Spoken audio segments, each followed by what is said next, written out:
To Helen, you love pubs.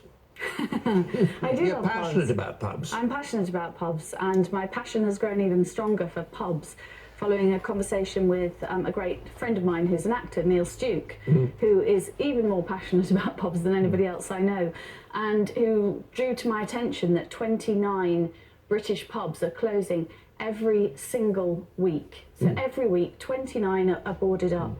And it's not because of cheap supermarket alcohol and changing drink drive laws and changing demographics, etc., etc., etc. There's a perfect storm that would take me months to really explain properly, but a combination of very weak planning laws across Britain, developers seeing historic pubs and properties as low-hanging fruit and exploiting loopholes in our planning, and some of the big pub companies, not all of them, but some of them charging very high rents to landlords and tying them to their beer, which means they sell their beer at 2 or 3 times market value, so they struggle to make any profit on their cider or their draft or their ale.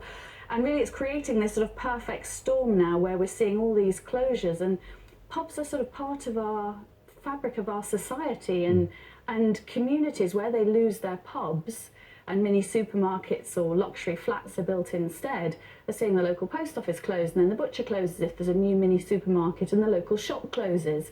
We've got 2 examples at the moment of pubs in Kent. One was built in 1250, so it's been a pub for 750 years. The other's 15th century. And eventually, through large pub companies running it and landlords struggling to make a living, the pubs have closed. Developers have snapped them up for an absolute song. The community's risen up and had them declared what they call an asset of community value. So prove to the council that this needs to remain a pub, and it brings a lot to the community. But just weeks later, 8 weeks in one instance, the developers have managed to overturn that ACV status. Yes. And now it looks like those 2 properties may well be turned into luxury flats and a private house. So it is something I, as you can see, feel very strongly about, and I've got my teeth well and truly stuck into. I think you've got the Prince of Wales on your side too, because he's very keen on this, the community hub in the middle of the village, the pub. If we're not careful, we'll lose it. That's the problem. That is a point well made. Good for you. And I think some of those